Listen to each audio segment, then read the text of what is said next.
Desde San José, Costa Rica, el Ministerio Capacitando a los Santos presenta Teología sobre la Mesa Cuadrada, con el Dr. Raúl Perazo.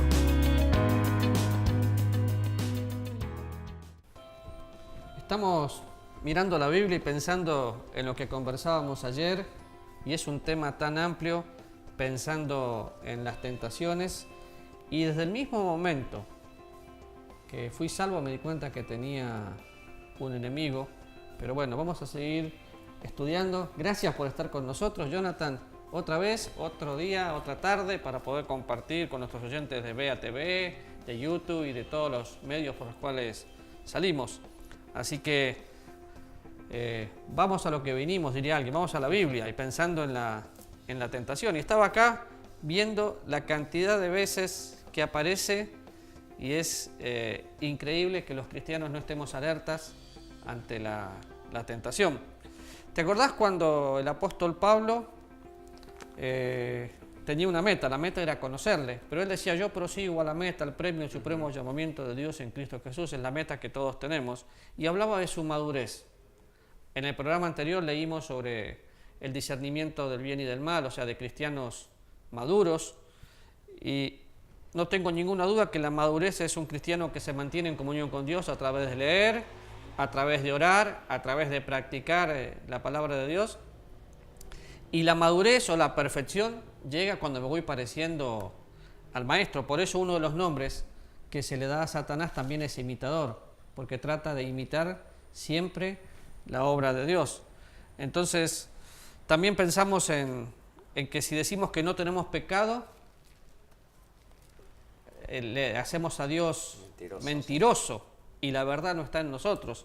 Porque a veces, ¿no te ha pasado que cuando vas a confesar pecado y mirás tu pasado te das cuenta que casi no tenés cosas para confesar porque empezás a racionalizar?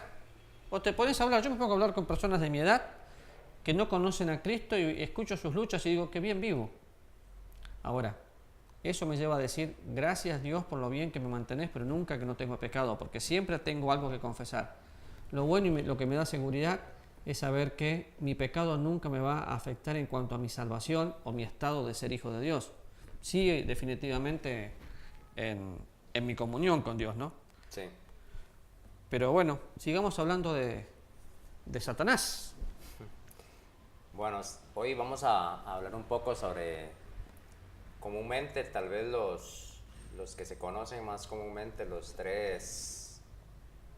las tres fuentes de la tentación. De una de ellas estuvimos hablando bastante en el programa pasado, que fue de Satanás. Hablamos un poco de Génesis y estuvimos allí viendo poco a poco cada uno de detalles, mismos nombres también, pero hoy vamos a iniciar de nuevo por ahí, por Satanás, ¿no? Que es tal vez una de las también malentendidas. Lo mencionamos un poco en el programa pasado. También se tiende a echarle la culpa toda a Satanás, ¿no? Dicen que resulta, se juntan tres cristianos acá, y después que pecan, ¿dónde se va el diablo? Y el diablo se esconde, porque siempre es que Satanás me tentó. Sí, Satanás te va a tentar, pero la decisión siempre va a ser tuya. Lo que pasa es que necesitamos un culpable, y lamentablemente el desconocimiento total de angeliología hace que yo no pueda darme cuenta que Satanás no es todopoderoso como la gente lo hace. Ni es omnisciente. No, ni omnipresente. Claro, tiene demonios, pero no está en todos los lugares. Entonces, definitivamente, hay cosas que no, y vamos a plantearlas de entrada. Hay cosas que Satanás hace. Por ejemplo, estamos en este momento y aparecen ruidos extraños, y es muy posible que Satanás me pueda influenciar, pero Satanás nunca va a poseer a un cristiano, a un hijo de Dios, a un verdadero cristiano. Por otro lado, yo no tengo la potestad de poder reprender al diablo. Eso lo vemos en Judas. Sí. No tengo que estar... El echar fuera un demonio es una verdad total y absoluta en la Biblia, pero el que no tiene a Cristo tiene a Satanás. No hay término medio, la Biblia es clara en esa. Y tampoco tengo yo por qué andarle arrebatando cosas al diablo. No, para Hay nada. otro dicho ahí muy común que no tiene ninguna base bíblica para decir Hay eso. muchas cosas que son hechicería cristiana, perdón, sí, hechicería cristiana y no una verdad bíblica. Porque se dicen, el otro día escuché a alguien, imagínate, cuando estaba el arca de Noé, estaba Noé construyendo el arca, el diablo hacía que la gente se burle. Eso dice la Biblia. La Biblia dice eso. Entonces yo me puse a buscar en el Nuevo Testamento las veces que aparecía Noé y en ningún lugar encontré donde Satanás incitó a la gente a burlarse. En el Antiguo Testamento. En el Antiguo Testamento. Pero no dice eso. Y no, es que lo dice en el Nuevo. Me voy al Nuevo Testamento y habla de Noé, pregonero de justicia. Entonces le pregunto a la persona que había dado la clase y ella con mucho dolor dijo, no, me equivoqué. Es lo que la gente dice. Es que la Biblia no lo dice. Y así asumimos y así afirmamos hasta del púlpito cosas que el diablo hace y que la Biblia dice cuando no son así. Pero bueno, tenemos varios versículos. Uno leímos en el programa anterior que era Génesis 3:1. Sí. Tenemos 1 Corintios 10:10 también, que dice, ni murmuréis como algunos de ellos murmuraron y perecieron por el destructor. Otro nombre de Satanás, destructor. ¿Te acordás que yo busqué en el libro algunos nombres de Satanás? Pero destructor. Habla de la murmuración, todo el contexto, pero utiliza el nombre de quien los destruyó en ese momento, porque ¿quién puede incitarte a murmurar? El diablo. El diablo siempre hace que nuestro corazón que está inconforme sea afectado y entonces nuestros sentimientos nos engañan. El otro versículo, para buscar otro de los nombres de Dios, otro de los nombres de Satanás. 1 Pedro 5:8. Sed sobrios y velad, porque vuestro adversario el diablo, como león rugiente, anda alrededor buscando a quien devorar. Adversario. Y utiliza la palabra diablo, que son dos nombres, parece que quería hacer un énfasis total. Nuestro adversario, el diablo. León rugiente, dice. ¿Usted escuchó recién que ahí el tren? Bueno, el diablo hace que en cada uno de nuestros programas el tren haga y nos pueda distraer, pero seguimos juntos. Apocalipsis 12:10 dice, entonces oí una gran voz en el cielo que decía, ahora ha venido la salvación, el poder y el reino de nuestro Dios y la autoridad de su Cristo, porque ha sido lanzado fuera el acusador de nuestros hermanos, el que los acusaba delante de nuestro Dios día y noche. El acusador, otra vez. Ahora, qué interesante, porque cada vez que nosotros acusamos a nuestros hermanos nos convertimos en emisarios o imitadores de Satanás. Pero pensando en lo que vos leíste antes de 1 Juan, acá está el Padre y viene el diablo a acusarnos, pero es que el Hijo ya pagó el precio que nosotros teníamos que pagar, entonces Él es el acusador, pero es un acusador que ya está vencido, es el acusador que fue aplastado y que un día va a ser vencido totalmente. Ahora está tratando, mira, vemos al diablo tratando de frenar la obra de Dios. De golpe se le presentó Pedro a Jesús y quiso frenar que el Señor Jesús siga su camino. Bueno, todo eso es imposible. Y hay muchos versículos más. El versículo leímos Génesis 3, leímos 1 Corintios 10, leímos Apocalipsis 12. Mira, El versículo al que usted está haciendo referencia no lo hemos leído, es el 2:1 de 1 Juan. Hijitos míos, estas cosas os escribo para que no pequéis, y si alguno hubiera pecado, abogado tenemos para con el Padre, Jesucristo el justo. nuestro abogado, cada vez que el diablo te acusa, y si no te pasó, te va a pasar y a usted también, muchas veces vienen pensamientos a nuestra cabeza, son los dardos de fuego del maligno, de cosas que, de esto hablamos un poco en la oración, pero a veces no puedo hacer ciertas cosas porque tengo un complejo de culpa por cosas que Dios ya me perdonó. Y el diablo es experto en eso. Y voy a leer 1 Tesalonicenses capítulo 3 versículo 5, dice, por lo cual también yo, no pudiendo soportar más, envié para informar de vuestra fe, no sea que os hubiese tentado el tentador y que vuestro trabajo resultase en vano. Tentador, otra forma de llamar al diablo, ¿no? Creo que algo que tal vez debemos tener en cuenta y que hemos tratado de dejar en claro, que es que la tentación no es pecado, ¿verdad? Pero usted también tenga presente que a través de la tentación, Satanás siempre quiere sacar lo peor de nosotros. Y hay una diferencia muy grande entre lo que es prueba y tentación. No recuerdo en ese momento si algún programa lo hemos hablado, pero cuando hablamos de prueba vemos que Dios quiere sacar lo mejor de nosotros. Pero cuando hablamos de tentación, pues como estamos hablando en esos programas, el diablo quiere destruirnos. Ahí ya hemos visto, nos engaña, nos destruye. Nos acusa. Sí, hay un montón. Las maquinaciones de Satanás y la serpiente que es astuta, que nos quiere hacer extraviar. Y otra vez, la tentación en sí no es pecado, ceder a ella sí. Y es cuando nuestro corazón y nuestra mente tienen que estar firmes en lo que creo. Me muevo por convicciones, no por los sentimientos. Y eso es importantísimo, porque definitivamente usted tiene un enemigo que ya está vencido, pero ese enemigo está buscando cómo destruir su vida. El diablo no puede poseer a un cristiano, y eso fue un tema de discusión de los teólogos por años, pero puede influenciar a un cristiano. Puede influenciarlo de tal manera que el cristiano va a tener dudas. Pero tan fácil como esto, donde vive Dios, no puede vivir Satanás. Nuestro cuerpo es el templo del Espíritu Santo de Dios, fuimos hechos participantes de la naturaleza divina, fuimos sellados con el Espíritu Santo.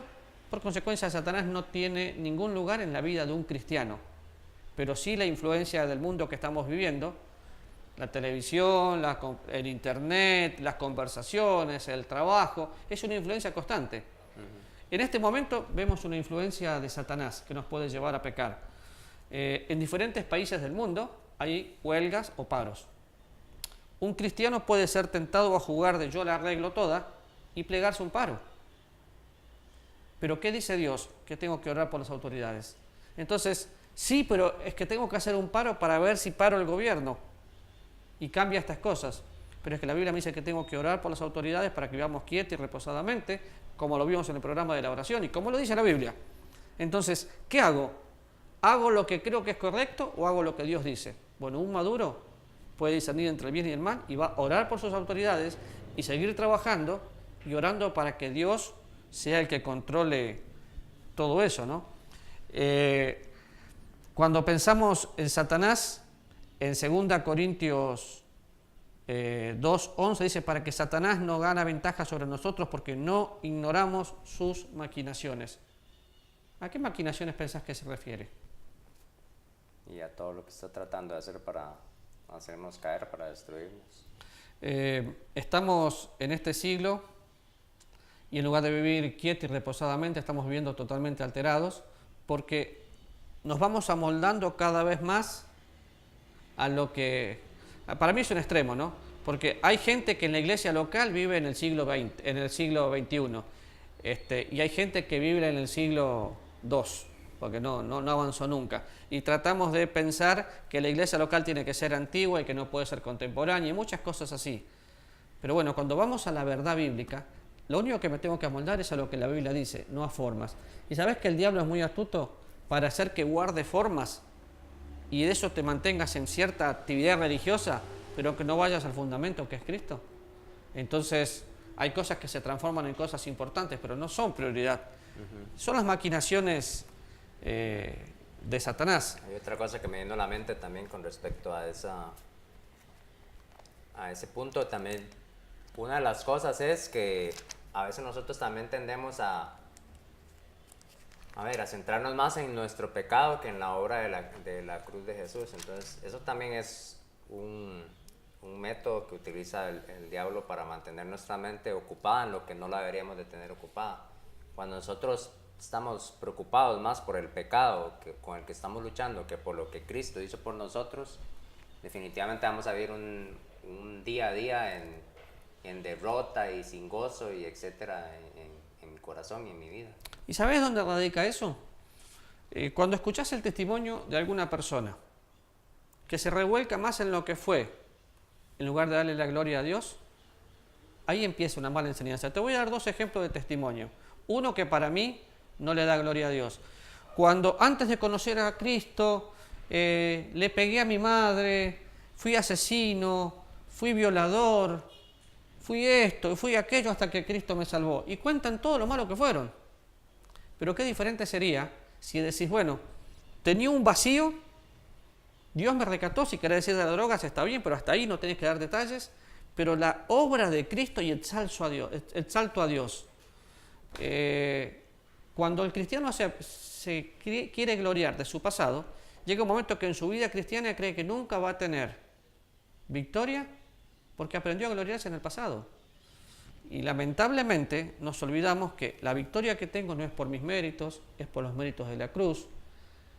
Y si no miramos la cruz, nunca vamos a entender eso. La cruz de Jesús está vacía porque Jesús venció al diablo, porque Jesús venció el pecado, porque Jesús venció la muerte, y es nuestra victoria, la tumba vacía. Y no entendemos eso. Pero ¿qué razón tenés que muchos cristianos viven lamentándose porque tienen una vida de fracaso? Es que yo vivo cayendo. Porque el tema pasaría por la madurez y por conocer al Señor y por creerle a Dios, ¿no? Cuando vamos mirando la Biblia, acabo de abrirla en Romanos capítulo 5, después que habla de la justificación, y me lleva a Génesis, me lleva cuando Satanás fue tentado, dice, por tanto, como el pecado entró al mundo por un hombre y por el pecado la muerte, así la muerte pasó a todos los hombres por cuanto todos pecaron. ¿Por qué pecó el hombre? El hombre pecó porque Adán y Eva estaban juntos y trataron de ser relativos en cuanto a la palabra de Dios y le agregaron algo. Es lo mismo que nos pasa hoy. Pero por un hombre entró el pecado y por ese hombre pasó a todos los hombres.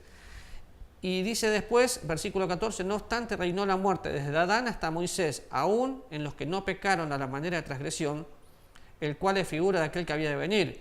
Pero el don no fue como la transgresión, porque si por la transgresión de aquel uno murieron los muchos, abundaron mucho más los muchos para la gracia y el don de Dios por la gracia de un hombre, Jesucristo.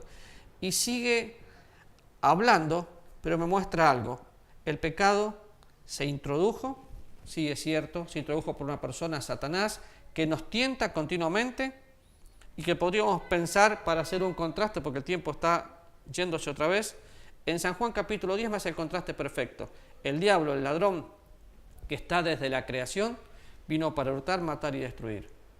Pero Jesús vino para darnos vida y vida en abundancia. Entonces, ¿qué tipo de vida queremos vivir? Porque ya sabemos que una de las fuentes de la tentación es Satanás. Pero Satanás está vencido. Y si leeríamos Romanos 8, dice que ni la muerte, ni la vida, ni ángeles, ni principados, ni potestades, hablando de todos los seres que acompañan a Satanás, nos puede separar ¿de qué? Del amor de Dios que es en Cristo Jesús. Entonces, creo que llegó el momento, bueno, sabemos todo lo que Satanás puede hacer, sabemos quién es. Satanás no está solo, tiene un montón de demonios que han caído juntamente con él, pero nuestra victoria está en Cristo. Nuestra victoria no está en nosotros. Hay una última cosa que podemos, o que nos gustaría que se tome en consideración antes de terminar este programa. Pablo en Filipenses 3:13 dijo, hermanos, yo mismo no pretendo haberlo alcanzado ya, pero una cosa hago, olvidando ciertamente lo que queda atrás y extendiéndome a lo que está delante. Sí, creo que cada uno de los que nos está viendo va a acordar conmigo en esto. Si buscamos un modelo de cristiano, definitivamente vamos a tener a Pablo, por todo lo que Pablo vivió, lo que representa, sus viajes, etc. Pero el mismo Pablo acá está diciendo que ni él mismo pretende haberlo alcanzado ya. El mismo Pablo, cuando vemos en Romanos 7, él está hablando de las luchas que él tenía, pero al final de este versículo dice, ¿qué hace él? Hace una cosa, dice, olvido ciertamente lo que queda atrás y me extiendo para lo que sigue adelante. ¿Qué quiero decir? Es cierto, día con día vamos a luchar con la tentación, probablemente vamos a caer, tal vez en algún momento de su vida va a ser frecuente esos momentos en que caiga, pero tenga presente que usted tiene que empezar un proceso en que también haga esto, deje lo que queda atrás y empieza a poner a Jesús como el centro, empieza a ver la cruz como el centro de su vida y extiéndase a lo que sigue adelante. Mirando la cruz, amando al Señor, sabiendo quiénes somos, tenemos victoria, porque tenemos lo que Cristo nos dio. Qué bueno poder pensar, porque bueno, ya hablamos de Satanás, sabemos que la tentación no es pecado, pero estamos a un paso de caer cuando nos olvidamos quiénes somos. Por consecuencia, si no sabemos quiénes somos, nuestro comportamiento se va a ver afectado. Lo invitamos a que nos siga en nuestras redes sociales, aparecemos como Capacitando a los Santos. Muchas gracias por vernos, solicite nuestro material y nos vemos mañana. Hasta la próxima. El Ministerio Capacitando a los Santos presentó Teología sobre la Mesa Cuadrada con el Dr. Raúl Perazo. Encuéntranos en redes como Capacitando a los Santos.